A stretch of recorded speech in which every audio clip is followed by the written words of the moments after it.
doing this again. Every time.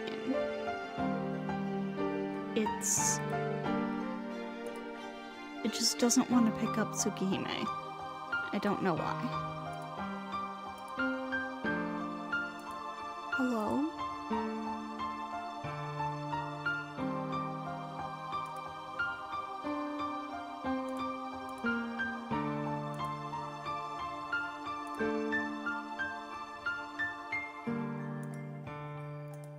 I have like 4 different sources all set to pick up Tsukihime and none of them are picking it up. Why does it do this? Why does it do this?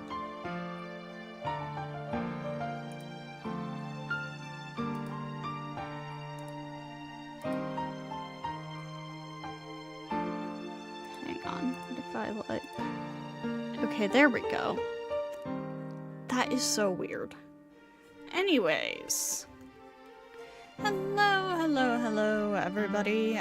How are we doing tonight? We have got some more Tsukihime lined up for tonight, continuing with Akiha's Route. Which, I will be so happy when we're out of this route. Not even gonna lie. But, yeah. Let us get into day 2 of this route. Inversion Impulse. Back then, the whole mansion was like a giant playground. The garden, a deep forest. The house, a tall castle. We played in our own little world, which would take days to explore. Every day was fun. No one thought about ever growing up, and we believed that days and nights would always be the same. It was just a childhood spent playing like puppies. We got along wonderfully, and were the best of playmates. Whenever I turned back, Akiha would be there, waving her hands and hiding shyly. Yes, always the same. Hello, Infinity Sea! Welcome, welcome! Back then, this whole mansion was like a giant playground. The garden, a deep forest. Shiki, you just said that. The house, a tall castle. We played in our own little world, which would take days to explore. Good morning. I hear an unfamiliar voice. The dream disappears, and all that remains is the feeling of my languid, waking body. It is morning. Time to wake up, Shiki-sama. An unfamiliar voice greets me. Stop calling me Shiki-sama already. I told you yesterday, it sends chills down my back. I wake up. Hisui stands far from the bed like a statue. Where am I? Good morning, Shiki-sama. A girl in a maid uniform bows. Yeah, I came home. Right. I push myself up and look around the room. Good morning, Hisui. Thanks for coming to wake me. There is no need to thank me. It is my duty to come and wake you, Shiki-sama. Hisui answers indifferently, completely expressionless. Really? Okay then. Even in an unfavorable light, I think Hisui's features are beautiful. It should be wonderful for such a girl to wake me every morning, but as Hisui never smiles, I don't feel that happy about it. What a shame. If Hisui only had half of Kohaku's brightness, she would be really cute. Do you need something? Realizing I am looking at her, Hisui stares straight back at me. No, nothing at all. Waking up with you there makes me feel like I'm really at the Tono Mansion. Now then, getting off the bed, I stretch out both arms. Shiki-sama, there is no time. From the mansion to your school is a 30-minute trip. This leaves only 20 minutes for breakfast. Huh? it's already 7 o'clock? I gasp in amazement after looking at the clock. My repeated awakenings last night must have messed up my sleep pattern. Your uniform is folded and awaits you over there. Please come to the sitting room after you have changed. Damn it, if you're going to wake me up earlier. Muttering selfishly to myself, I reach for the uniform. It's folded neatly, and the shirt has even been ironed. Passing my wrists through the sleeves feels good. It's that fresh, brand new feeling. Akiha and Kohaku-san are relaxing in the sitting room. Akiha is wearing the uniform of the Asagami Ladies' Academy, a famous school for young girls. They are drinking tea together gracefully, as if breakfast ended a long time ago. Since it's Akiha's route, I guess we'll greet Akiha. I wonder how much of this early stuff is gonna be different, because I'm like skimming through the flowchart, and it looks like there's quite a bit that's different. Hey, good morning, Akiha. Good morning, Nii-san. Good morning, Shiki-san. Breakfast is ready in the dining hall. Please eat up. In contrast to Akiha, Kohaku-san greets me with a cheerful smile. Love you, Kohaku. Thank you very much. It looks like you're having your after-meal tea. Have you already finished breakfast, Akiha? Of course. I don't care when you get up, Nii-san, but please at least make some time for breakfast. Having breakfast after 7 is a sign of sloppiness. I think having breakfast at 7 is pretty normal. Yeah. What time do you get up, Akiha? I get up at 5 in the morning. What about it? Wow. I don't know why she gets up so early, but it was so perfect a time to get up that I have no room to retort. That is wild. If you're waking up at 5, then you need to be going to bed at least, or like at the absolute latest, like 9, if you want to be getting a full 8 hours of sleep, if I did my math right. That's wild. I cannot fathom living like that after, like, elementary school age. Besides, your school is 30 minutes from here on foot, isn't it? Please don't be late to a school that's so close by. Oh, I am dropping frames. OBS, please function. It'd be an embarrassment. Ugh. Akiha's words are filled with thorns that stab at me. But as it's the truth, there's no opening for a counter-argument. Akiha-sama? It's almost time to leave. Is this alright? I know. Sheesh, don't be so worried over stuff like this on the first day. Muttering some complaints, Akiha stands up. Well, I must say goodbye. Nii-san, you should apply yourself to your studies today. Akiha leaves the sitting room. Kohaku-san follows, seeing her off. Apply myself to my studies?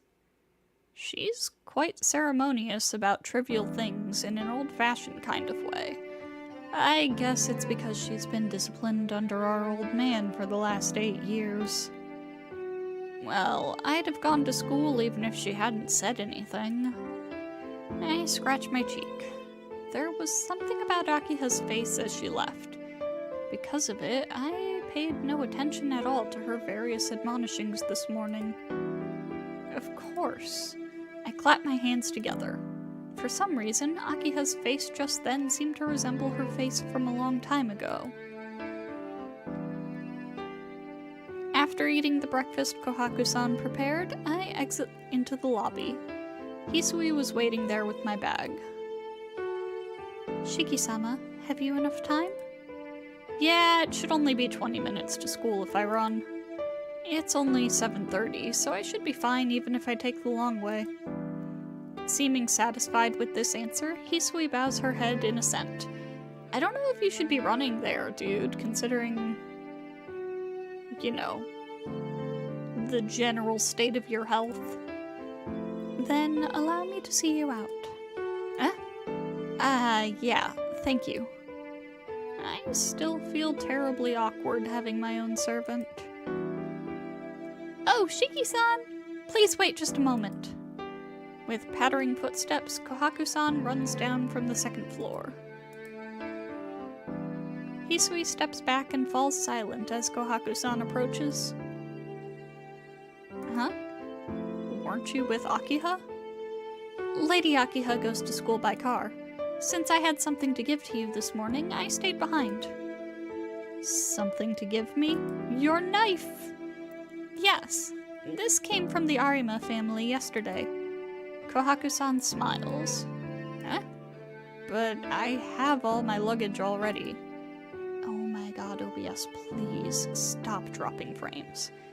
The things I used while I was at the Arima's house all belong to them, so all I've got are my own clothes. Really? But this was sent here nonetheless. Kohaku-san hands me a thin wooden box, perhaps 20 centimeters long. It's not heavy at all. Kohaku-san, I've never seen this before. Well, apparently it was left to you by your departed father. It was to be given to you in the will. By my old man? I can't feel anything about that. What's the old man who expelled me from this mansion 8 years ago doing, leaving me things? Oh well. Kohaku-san, please take it to my room for me. Kohaku-san is staring intently at the wooden box. She seems almost like a child who wants a toy. Stare. No, she is a child. I get it. You want to know what's inside, right? Oh, not at all. I merely wondered for a moment. Sure, Kohaku. Like I said, you do wonder what's inside. Alright, let's open it. 1, 2, 3. With a dry sound, the wooden box opens. Inside there is a 10-centimeter bar of thin iron. It's an iron bar. Undecorated and worn, it has finger marks all over it. The old man must have really hated me to leave me a piece of junk like this. No, Shiki-san. It's a fruit knife. Kohaku-san takes the iron bar out of the box. See? Isn't it one of those folding knives? 1, 2, 3. With the sound of sliding metal, a 10-centimeter blade pops out from the bar. I see. It certainly is a knife. It's old, but it seems pretty solid. The year and the era it was made in is written on the back. Kohaku-san replaces the blade and hands over the knife. Certainly, there's a number written on the grip. The character 7, and under it, the character Knight. Ne-san, there is no era by that name. It just says Nanatsu Yoru. Ah! I turn around in surprise. Hisui, who had been silent until now, was looking at the knife over my shoulders. You surprised me. Hisui, you should say something. You don't have to look over my shoulder like that, you know. If you want to see it, I'll show it to you. Ah. Hisui's cheeks become faintly red.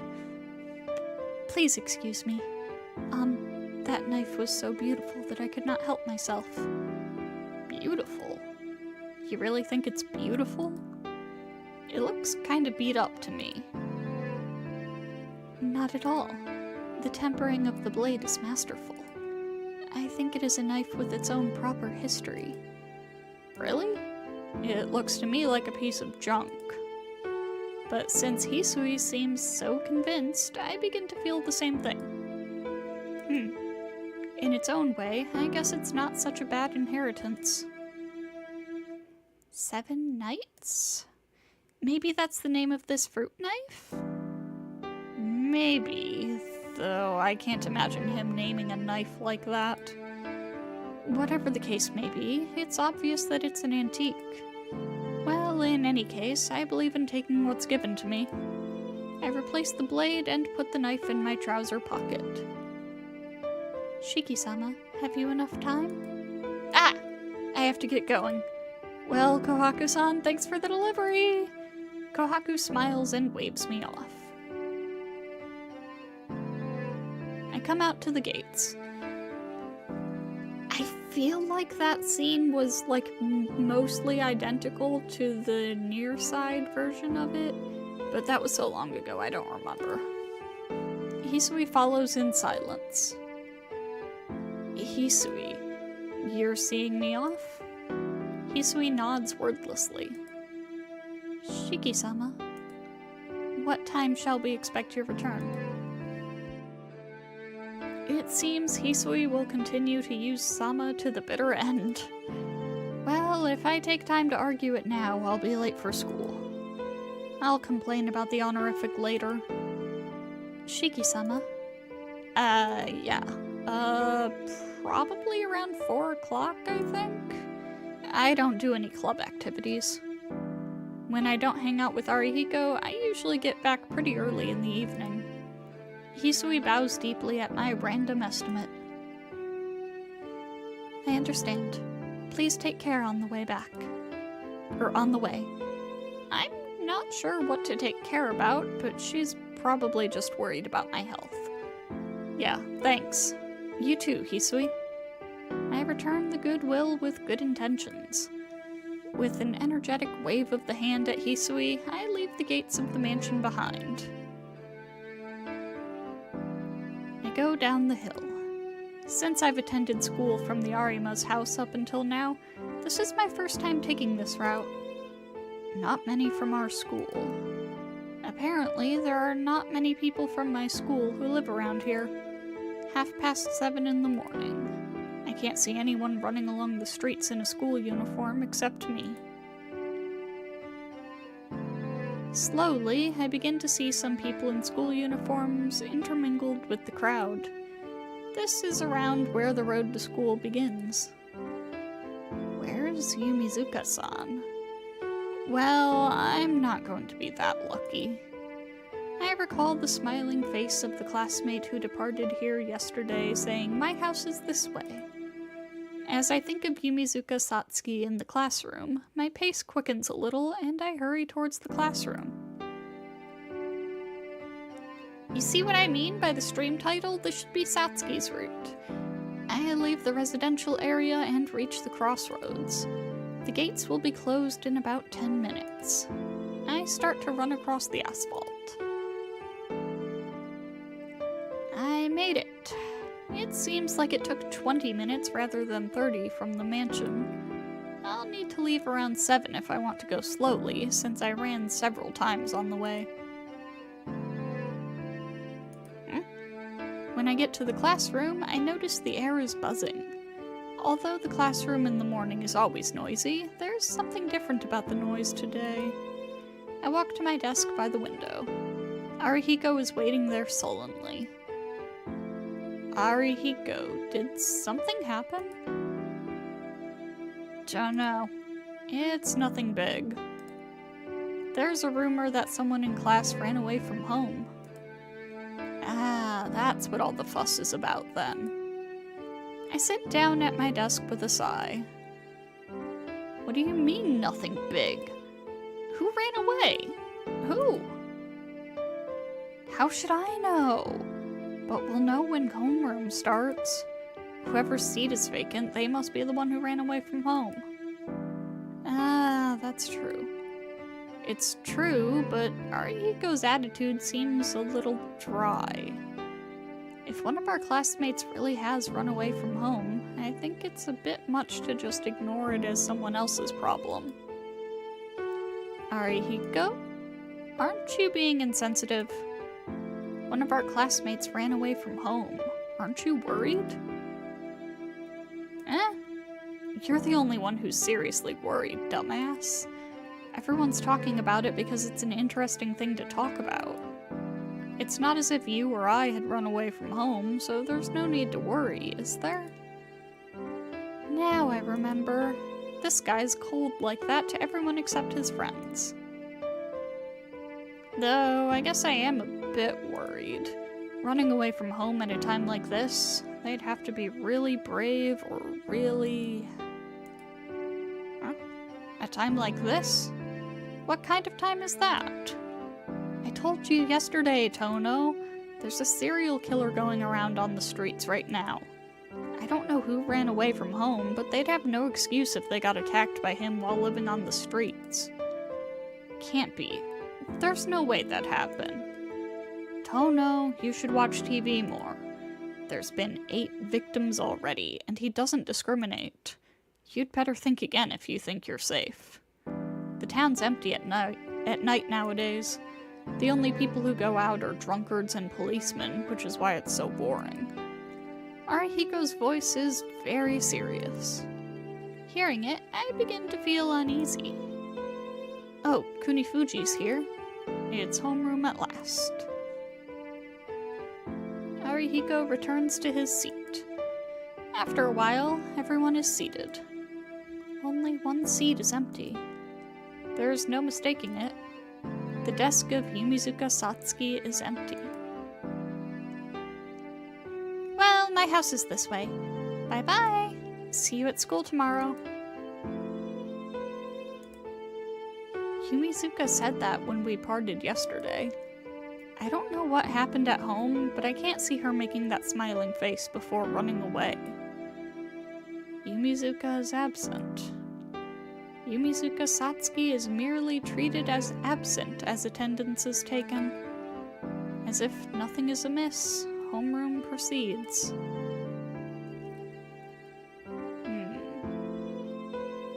It does not seem to matter which choice we make here.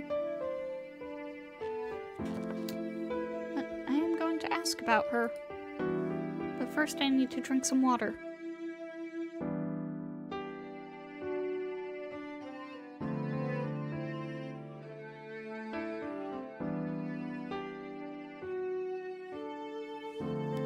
I know Yumizuka was smiling yesterday.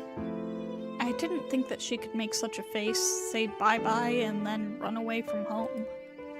Sensei. What is it, Tono? A question? Yes. Is it true that a student in our class has run away from home? Instantly, the air in the classroom solidifies. He frowns, then, with a difficult expression, bows his head in assent. Yes, that is what we've heard from Yumizuka Satsuki's parents. Yumizuka didn't come home last night, but they've been searching, and I'm sure they've already found her. Saying so, he departs. The classroom becomes noisy again. I have a bad feeling about this. It's really heavy. A terrible feeling, as if my body is tied down to this chair. This chair. I still feel down even when lunchtime arrives.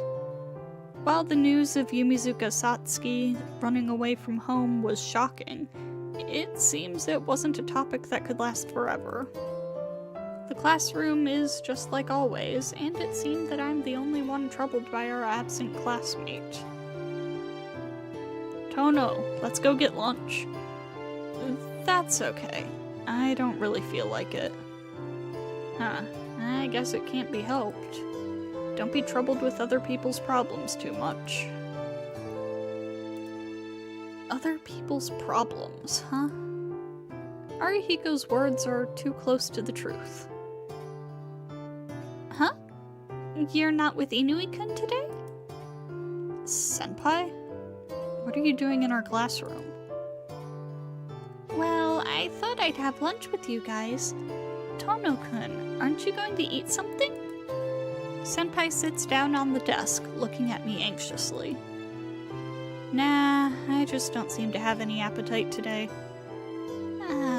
Are you not feeling well?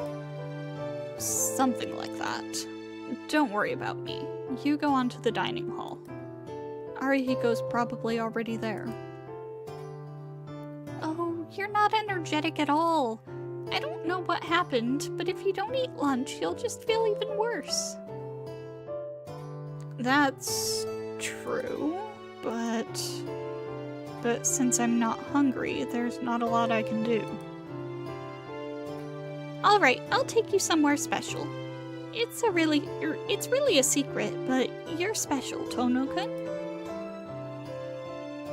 With that, she grabs my arm and pulls me out of the chair.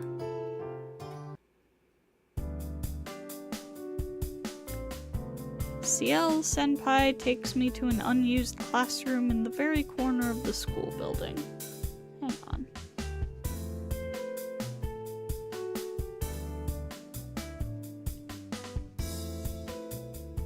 Huh. Okay, so I guess I didn't get that flag. Oh, that's not gonna cause a problem for me, is it?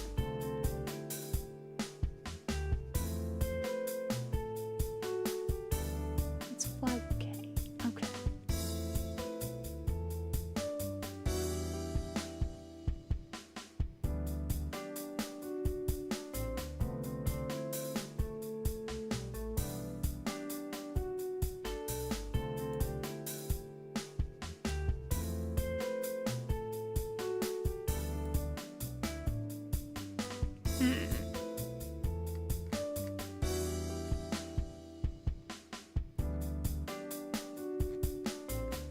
Hang on.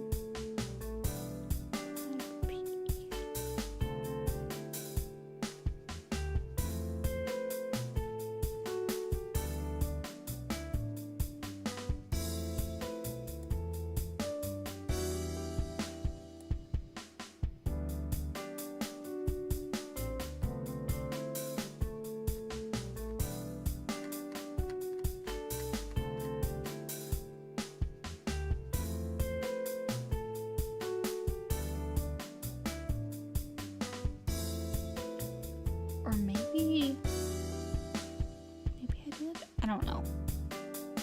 CL Senpai takes me to an unused classroom in the very corner of the school building. Huh? This is a Japanese style room, isn't it? That's right. It's very relaxing since no one else is here. Well, that's true, but isn't this place locked, Senpai? Yes. It's usually only open to members of the tea ceremony club, so normal students can't get in. Saying so, she takes a key out of her pocket.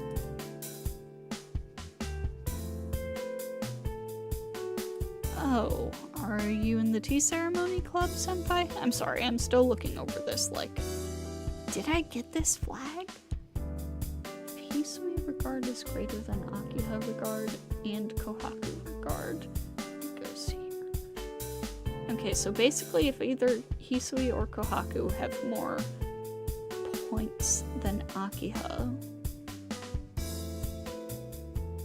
then I don't get it. Let me see, what decisions did I make up until now? Akiha should have had more points. Got a point here. I got a point here, so that's 2.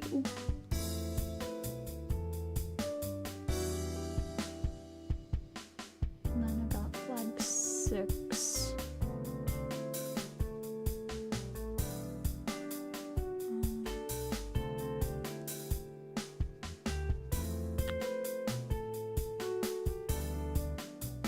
That's 3.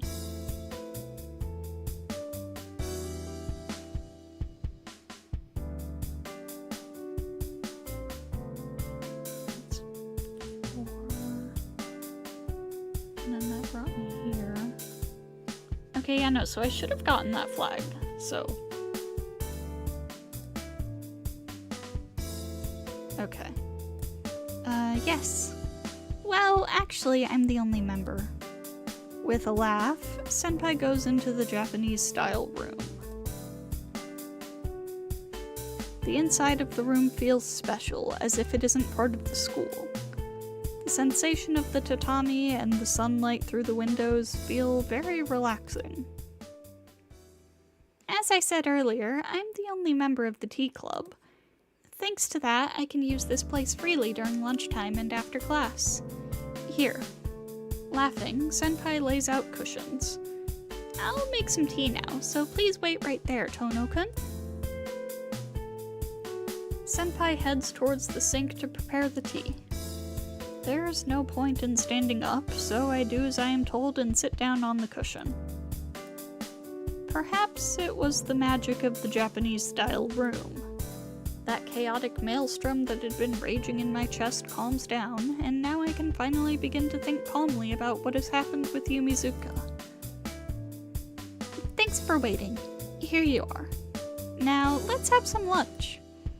Actually, I have some things to ask you, so it's just as well that we're having lunch here. You have something to talk to me about?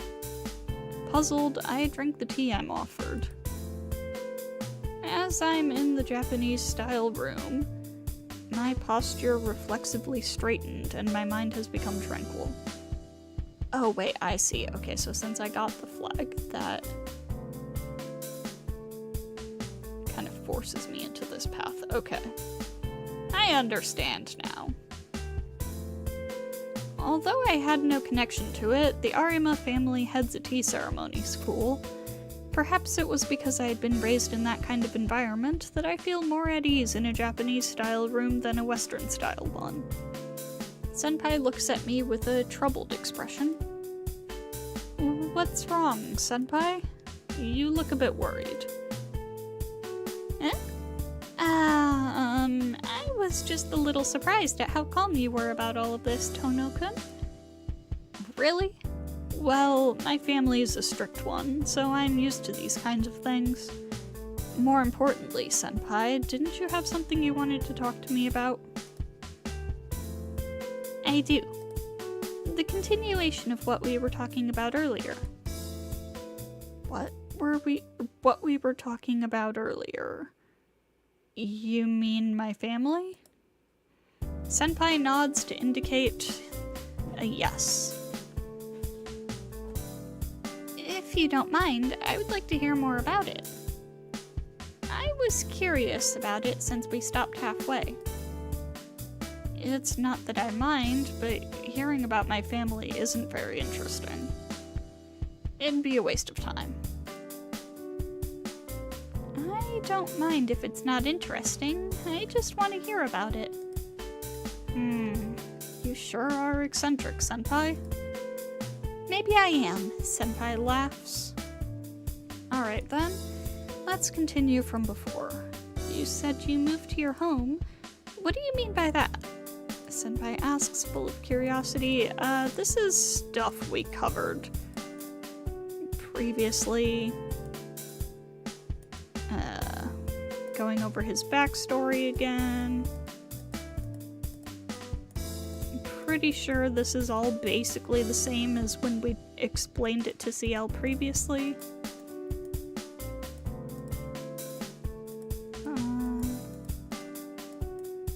Blah blah blah.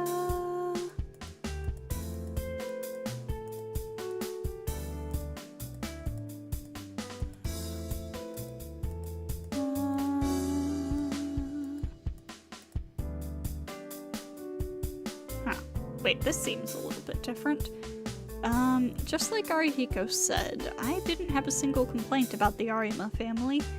They treated me well, and I think I responded to their affection too. Between us, even though I knew we were just playing at being family, even if it was all just an act, I didn't feel any pain.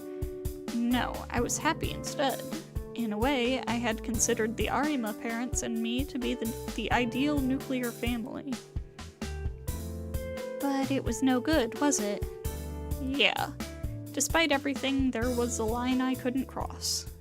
This isn't your real family. No matter what I did, I couldn't get those words out of my head.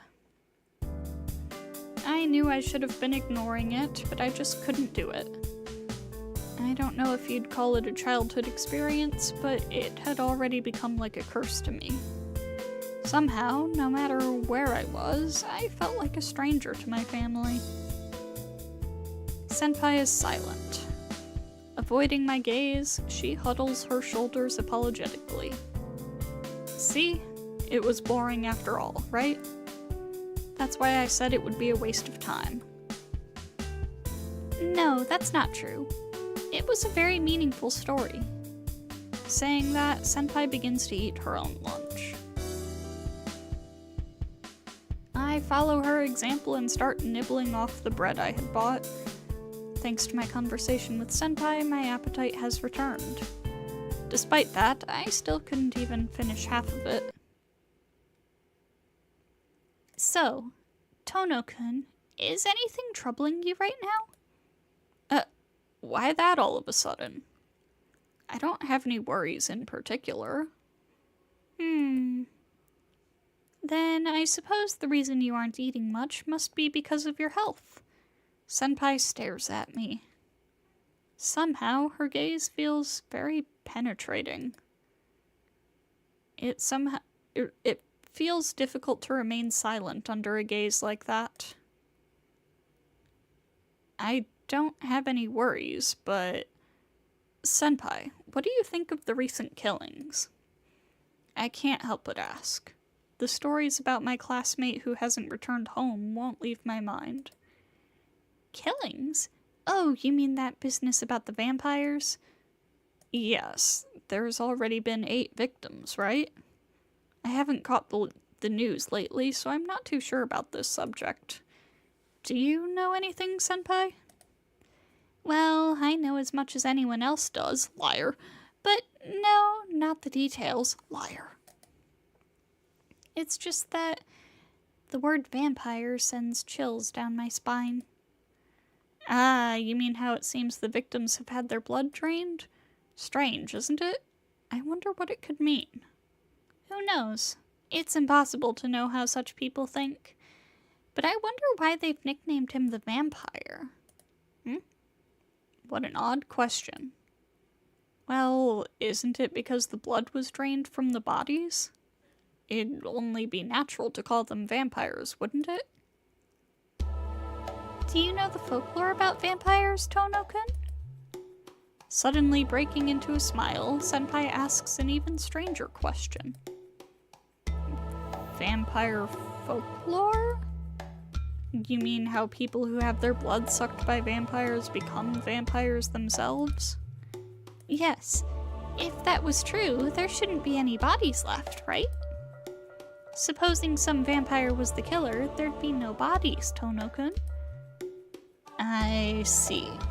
That's true, but it's just a nickname, isn't it? Do you really believe in vampires, Senpai? Not at all. After all, the fact that the bodies are there show that it's not a vampire, right? Smiling, Senpai gives a reply that seems slightly off the point. But couldn't you also think of it this way? Maybe the victims whose bodies have been found died because they couldn't become vampires. Perhaps there are those who can be turned and those who can't. The people who can become vampires won't have their corpses found even if they were attacked by vampires. We talked about this before. Blah, blah, blah.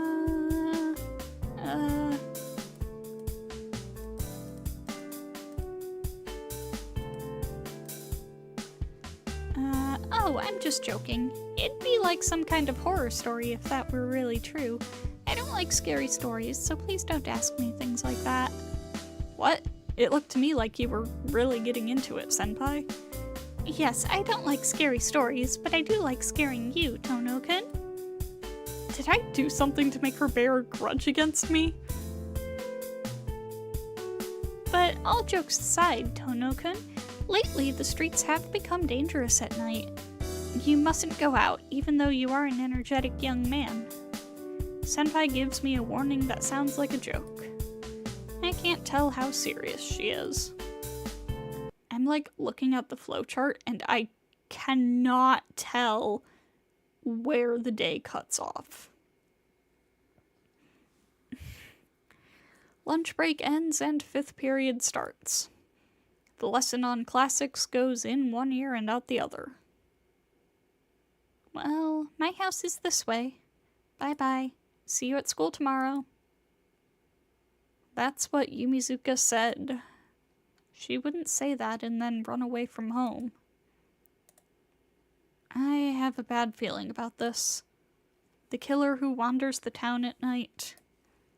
It's dangerous to go out at night, the word senpai said. Perhaps it was because of that red imagery surrounding us when we parted. Suddenly, a vision of Yumizuka Satsuki soaked in red blood appears before my eyes. It happens suddenly. My vision goes white and my sense of balance reels.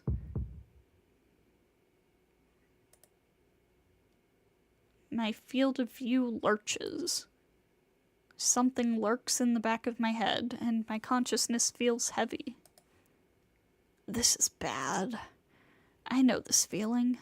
Sudden dizziness prior to an anemic attack. The blood accumulated in the brain's blood vessels become a black lump, making my head sway, and my vision will go pitch black. It feels as if the blackness is pushing its way out of my brain into my eyeballs.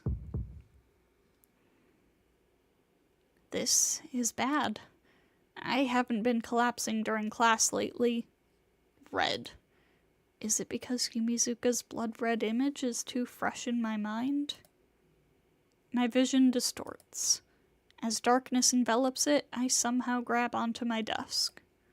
But it's useless. There's no strength in my fingers. I fall towards the floor.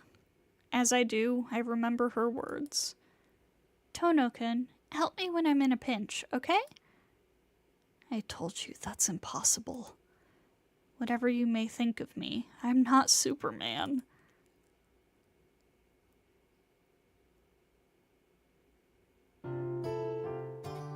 Sorry for dragging you along with me, Arihiko. Yeah, I'm used to you collapsing without warning like that. Honestly, sleeping in the infirmary up to the very last minute? Just who do you think you are? You should have woken me up. There's nothing conscientious about letting me sleep until they lock us in the building. Shut up! You think I'm going to wake up a sick person? You'd just collapse again. Come on, we need to get back. It's already 7, you know.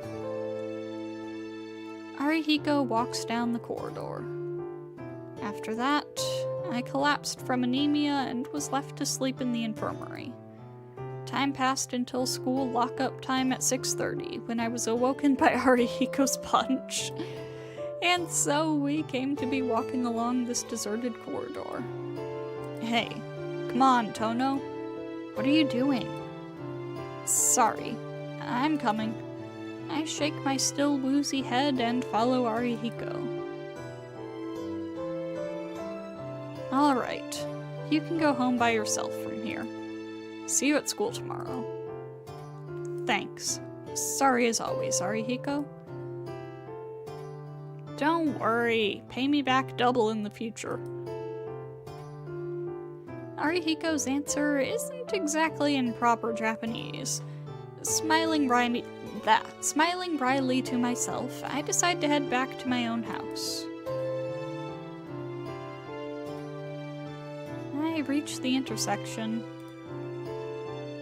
It's still 7 in the evening, but there's no one around. I guess because of the killer, fewer people go out at night. The only figure I can see now is the back of a woman, far away. Ah, a blonde? White woman spotted! The distant woman seems to be a foreigner. Even from far away, I can see her golden hair rippling as she walks. It draws my eyes after her. Hold up. You know what I gotta do. You know what I gotta... What I gotta do? What I gotta do? I thought I muted that.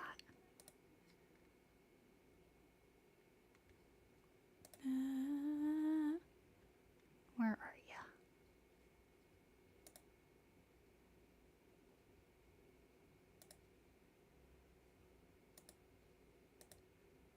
White woman spotted. Anyways, it draws my eyes after her. Even though I only see her from behind, I can tell she's beautiful. Thump. I was thinking we wouldn't get a white woman spotted moment here. Suddenly, my heart pounds loudly. My throat becomes inexplicably dry and parched. I break out in a cold sweat. My head aches. It's not like the anemia earlier. Rather than fading, my consciousness becomes sharper. I gasp. That back. Watching the woman's golden hair, my head hurts terribly. My thoughts feel like they're melting into a haze. I will follow behind her, and then... What am I going to do after that? The woman disappears into a group of apartments in the shopping district. I have to follow. I don't know why, but I think that. My legs move on towards the apartments. But before that... Only for an instant, out of the corner of my eye, I see the figure of Yumizuka Satsuki. Yumizuka-san. My head becomes clear. Yumizuka. It was only for an instant, but without a doubt that was Yumizuka. Was she going towards town? What's she doing out at a time like this? I was so mad I didn't care if she disappeared or if she ran away from home. It's too dangerous for a girl to walk around town at night alone. Yumizuka walks through the crowded town. She's so far away, I'm not certain. But even if I've mistaken her, I decided to run after her and tell her to stop. Wait, Yumizuka-san! I shout, chasing after her. Yumizuka glances back as if she heard my voice. That face, there's no confusing it. The girl walking ahead of me is unmistakably Yumizuka Satsuki, and the expression on her face wasn't frightening. But I felt a chill run through my spine. Thump. My heart beats quickly. The back of my head becomes heavy, and my throat burns. An ache assaults my head, just as it did with the blonde woman earlier. What is this? It's weird. The inside of my body is burning.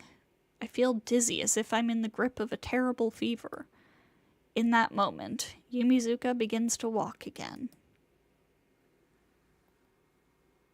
What? Wait, Yumizuka-san.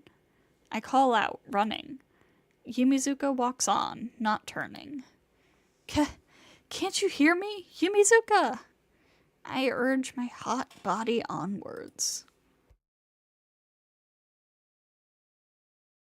But no matter how much I try, I can't catch her. No matter how fast I run, I can't catch up to her even as she walks. Something is strange. I know that, but I can't tell what it is. Right now, all I can do is to follow Yumizuka Satsuki. And then I lose sight of her. Yumizuka Satsuki, whom I had been chasing without success, is nowhere to be seen. Shit, what the hell is going on? I stop, catching my breath. My chest heaves deeply. Though I hadn't realized until now, I must have been running for a long time. What time is it? Resting my hands on my knee, I glance at a nearby store window. It's already midnight. Can't be. I couldn't have been running for that long. It's hard to believe, but the clock is correct. Looking around, most of the shopping district is closed. I should go back. Even though I'm worried about Yumizuka, I feel like I won't be able to find her anymore. I chased her for almost 4 hours, calling her name all this time, but she did not even respond. What was she thinking? With a big sigh, I decide to head back to the mansion. There's no one around. The shopping district still had some people, but the way back to the mansion should be completely empty. The words serial killer run through my mind. Midnight, walking through town alone. I might be an easy prey for such an attacker. A sound. Somewhere behind a building, there is a sound. I think it is the sound of someone falling? The back alley? The noise came only once. An eerie silence surrounds me. I have a bad feeling about this. Did someone collapse in the back alley? Did the wind just knock something over? Whatever it was, I probably shouldn't get involved. But is it because I was looking for Yumizuka a while ago? I feel like she's there for some reason. What should I do? There's no one around. The only help I can rely on is this knife Kohaku-san handed me this morning. I will return to this decision momentarily. I'm going to save so that I can go back to the home screen for the music. But yeah, we've been going for a little over an hour, so we're gonna take a break for a few minutes. Get up, stretch, grab a snack, whatever you need to do. We will return in a few.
Okay, that was a lot longer than I intended for it to be. My apologies. Oh, crap. I clicked the wrong thing. Anyways, we're gonna go look. I can't ignore my feelings. With a killer skulking around town at night looking for victims, I shouldn't be investigating suspicious sounds in alleyways. But I still remember Yumizuka's smiling face from yesterday.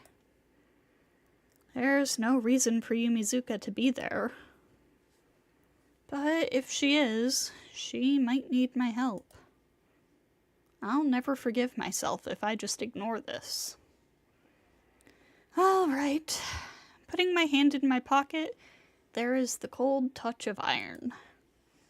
Even though I don't intend to use it, it's comforting to know that I'm not unarmed. And if it comes to it, I have my eyes, too.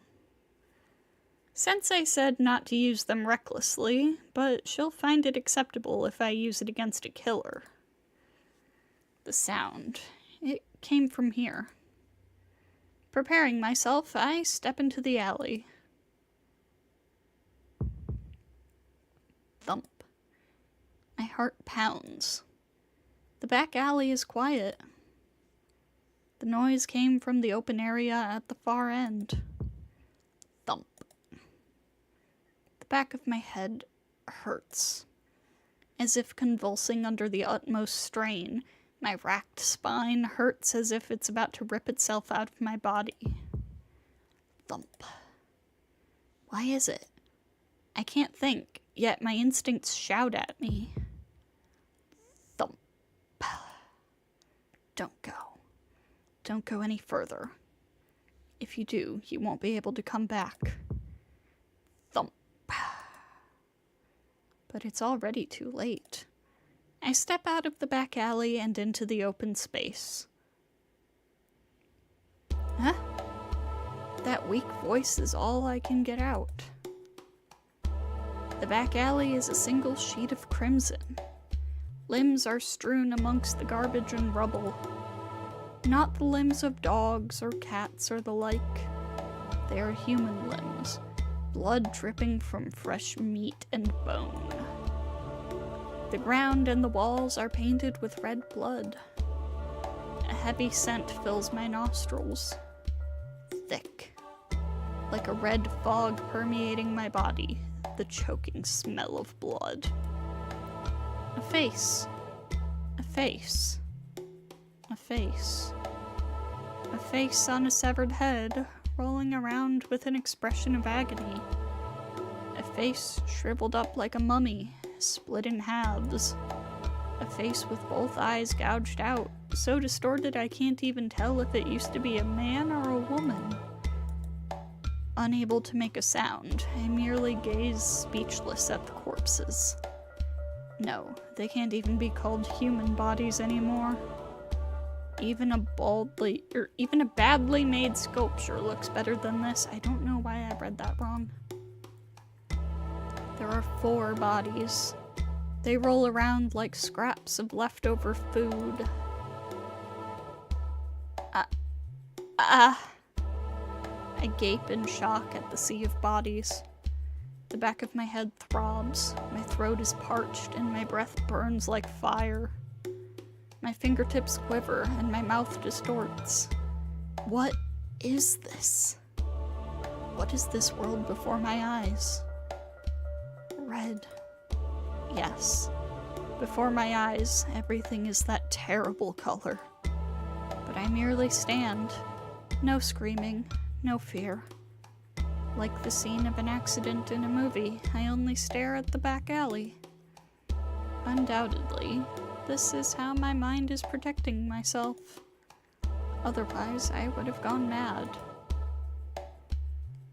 A corpse against the wall moves. No, that's wrong. It's not a corpse.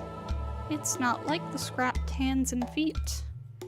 It's a living human being, with limbs attached. I see something out of place.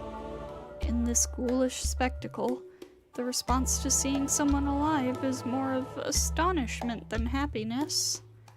But if he's alive, I have to help him. Hello? With my mind still paralyzed, I step towards the living figure. Yeah. Pulling itself up from the sea, it raises its face toward me. A face like a dried-out skull. I leap back reflexively, but the skull moves faster than I do. With a voice crying out, "Ugh, ugh," he jumps at me. A hideous voice right next to me. Looking down, there's a large hole in the skull's throat, preventing him from speaking correctly. The dried up face, the dried up arm reaching for me. In the throat of this bag of bones, vocal cords vibrate in accord with the ghastly voice. Desperately, I tried to tear him off of me, but he merely raises that ghastly voice and will not get off.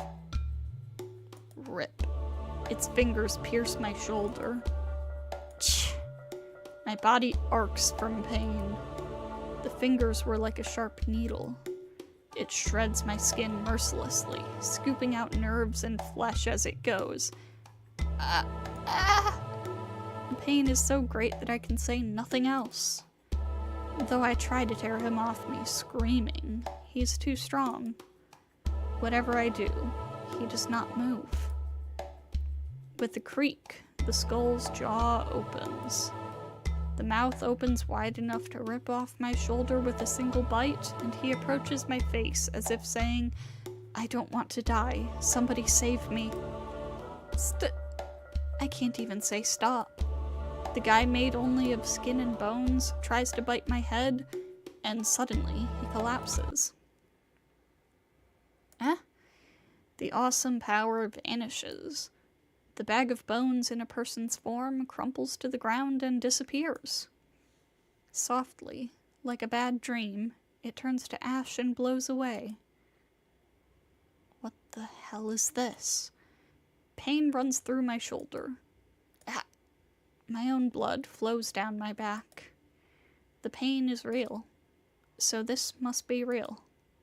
A terrible nightmare. But it can't be a nightmare, because it's not a dream. Tono-kun, it'll be dangerous if you stay there. I turn towards the voice behind me. At the mouth of the alley where I came from? Okay, I wasn't sure if it was Satsuki or CL. I see Yumizuka Satsuki. Yumizuka? Good evening. Fancy meeting you in a place like this, huh? As if we had merely bumped into each other in the mall, Yumizuka greets me lightheartedly. Yumizuka, what are you doing out at a time like this? Oh, just going for a walk. But what's Tono-kun doing?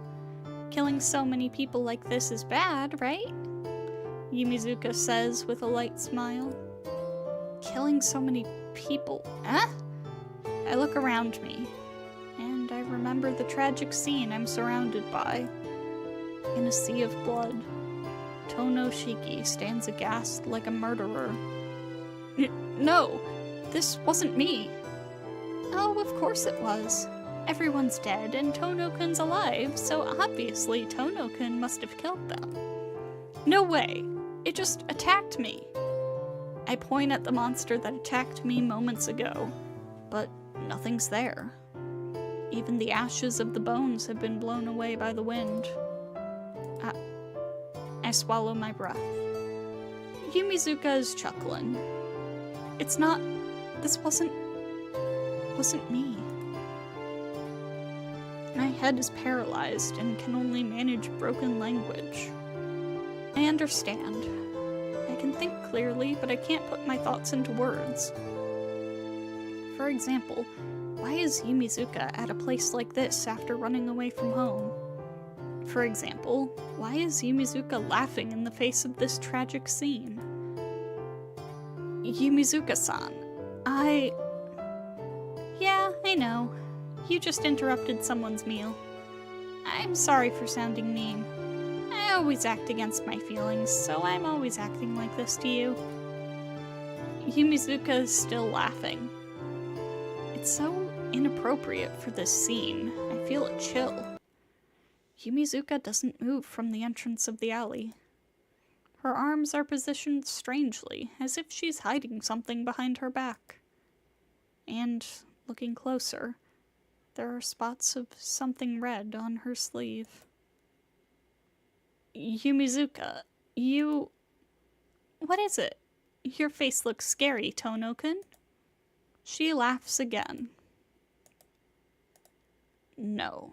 Somehow, this girl cannot be Yumizuka Satsuki. Yumizuka, why are you hiding your hands like that? Have I been found out? I guess you're too observant to miss that, huh? I've always liked that about you, Shiki-kun. After emphasizing the Shiki-kun, she brings her hands out. Both hands are dyed crimson. Not yet dry, the blood drips off them in red droplets. And proudly, Yumizuka Satsuki is smiling. Yumizuka, your hands. Yeah, I killed those people. What? Oh, but it's okay. I didn't kill them because I hated them. I just needed their blood to live, so I had to kill them. What is this? I don't really understand what Yumizuka is saying. You really killed them, Yumizuka? You wouldn't believe me even if I told you it's a lie, right? Or do you think it's impossible for a girl like me to do such a thing? Her voice laughs softly. I don't believe her. I don't believe her, but she's definitely not telling a lie. This tragic scene, it's all Yumizuka's doing. Why? Such a terrible thing. It's not terrible. Like I said, I didn't kill them because I hated them. There's nothing wrong with killing others in order to live, is there, Shiki-kun? What? That's absurd. Killing is wrong. No, it's not. But I did do one bad thing. Since today was my first time drinking blood, I let a little of my blood get back into them. Because of that, you got attacked, Shiki-kun. I'm sorry for getting you involved. But we're lucky. It died without being able to finish changing. What are you talking about, Yumizuka? It's okay if you don't understand right now. I don't really understand myself yet, so I can't explain it very well.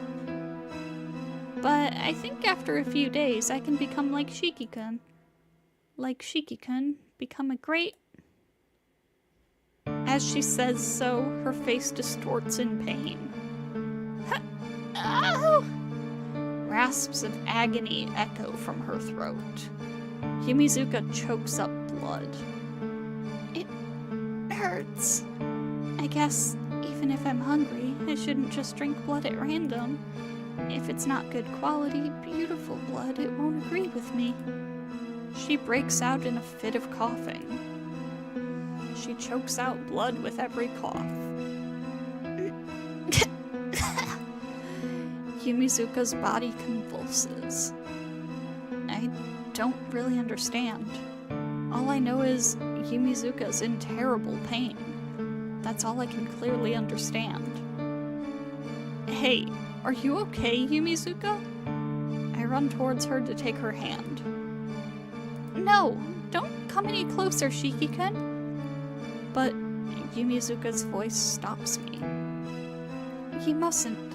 I'm not entirely okay, Shiki-kun. She speaks painfully, still vomiting red blood.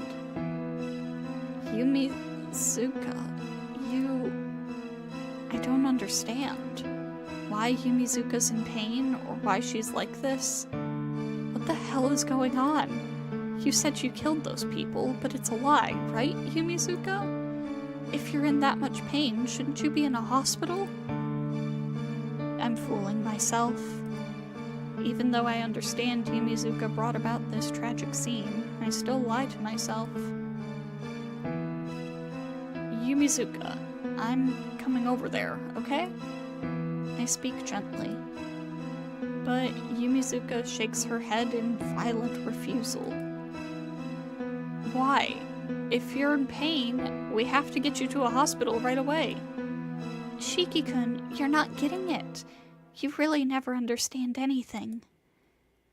Idiot! I told you before, I don't understand. Yeah, you did, didn't you? But you're still here. Yumizuka begins to pull away. It hurts, Shiki-kun. She breathes raggedly, coughing up red blood. It hurts, it's cold, and I'm scared. I really want your help right now, Shiki-kun. But it's too early. Saying that, Yumizuka straightens up again. Wait for me, okay? I'll go become a great vampire, then I'll come back and see you. Wait, Yumizuka! Yumizuka is gone. Even as I start to run, Yumizuka is long gone. It's interesting how well she understands, like, her current situation and all of that. Like, did somebody explain it to her? I guess somebody must have. Her speed is inhuman, like that of a wild beast. Yumizuka, what happened to you, really? My injured shoulder throbs. When I look back, the open space where all the limbs were scattered only left red blood. The faces, the organs, the hands and feet, they all turned to ashes like the skull did before. Shit. Angrily, I strike the wall. What the hell is going on? I bellow pointlessly, and the alley echoes my voice.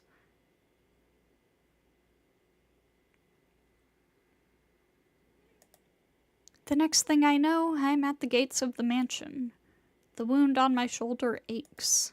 The lights of the mansion are dark. Somehow, I hadn't realized I would be coming back so late. Akiha will surely be angry with me, I think, as I put my hand on the heavy doors.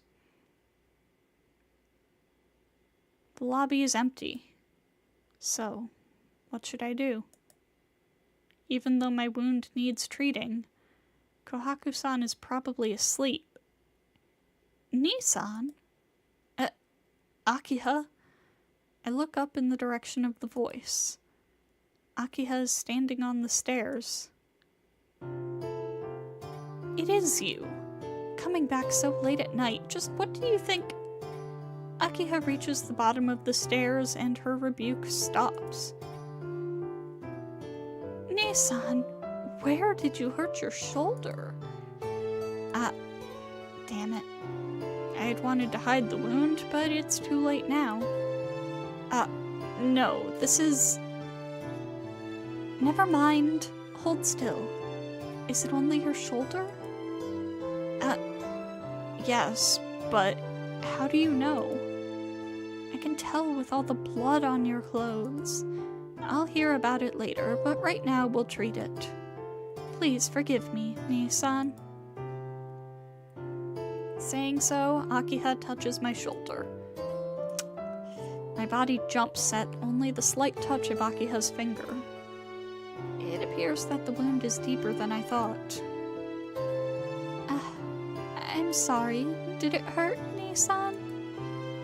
No, I'd like to say I'm okay, but I guess I'm not.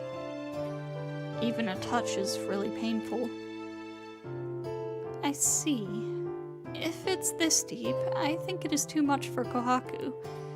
I'll treat it, so please go into the sitting room. Akiha walks upstairs.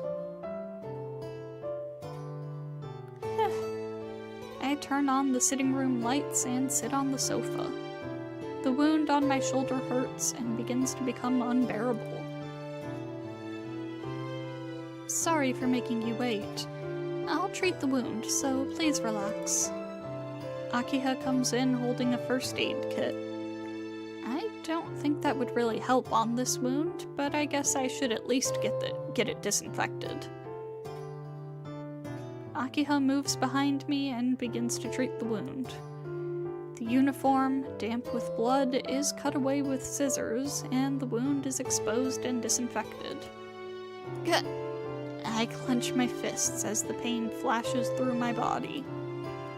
But after that, the ache of the wound begins to fade. Akiha must be skilled at medical care, or perhaps the wound wasn't so bad to begin with.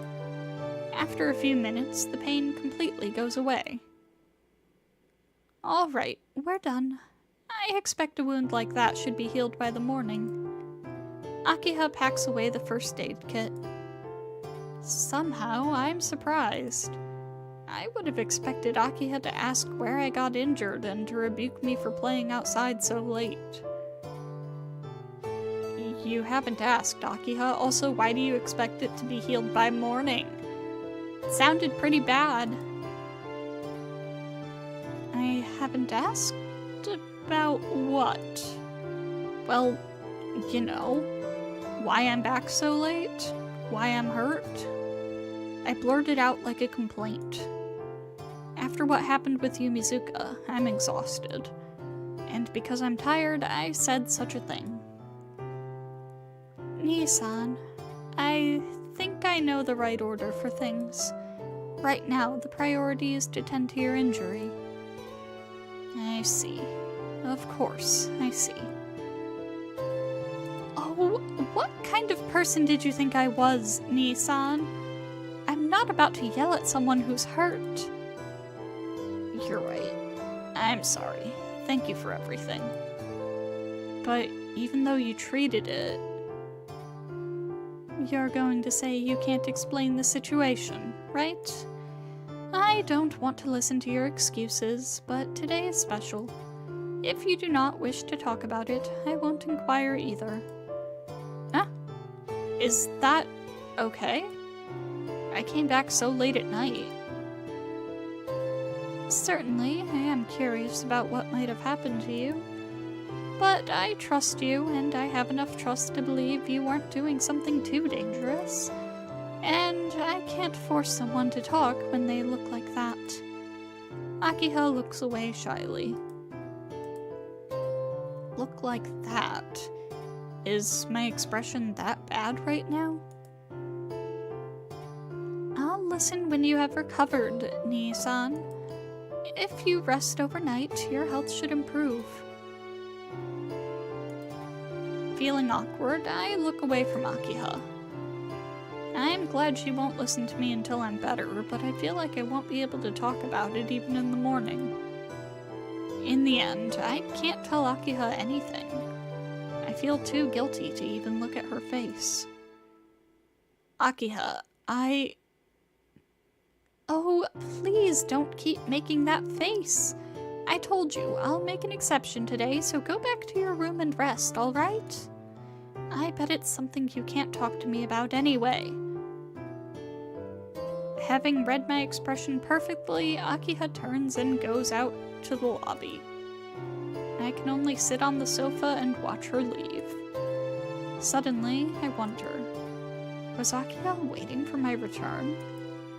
Is that how she appeared in the lobby so quickly? Akiha. What is it, Nii-san? Thank you for treating me. I'm sorry for making you worry. Suddenly, Akiha stops walking. And then she turns away. I wasn't worried about you, Nii-san. If you've that much energy for flattery, you should concentrate on taking care of yourself. With a crash, she slams the door behind her. I really don't understand her. But I do understand that she was worried about me. Seems like I wasn't doing something too dangerous, huh? Akiha seems to believe me since she said that. But really, it was a frighteningly dangerous scene. The bodies scattered in the back alley. The figure of Yumizuka, her hands stained red with blood. A chill runs through me just at the memory. I stand up, taking care of my wound, and return to my room. I change clothes and fall onto the bed. But if I close my eyes, I'll see the scene in the back alley. I killed all those people. Yumizuka said so, as if it was nothing. I needed their blood. So she killed them. Just like a vampire. Like a bad joke. Wait, okay? I'll go become a great vampire. I don't remember. What did Yumizuka say at the end? Sleepiness fills my body. With Yumizuka's face still etched in my mind, I close my eyes slowly. Only one thing is clear. That Yumizuka told the truth, and she really did slaughter all those people. But even then, instead of fearing everything that happened, I'm more concerned about the one thing she said. It hurts. It really hurts, Tono-kun. There's something wrong with me. Yumizuka is really a murderer, but those words will not leave my mind.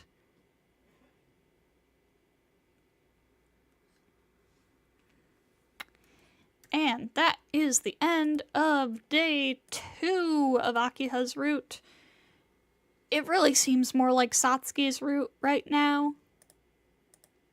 I can see why they gave her her own route in the remake, or they're giving her her own route in the remake.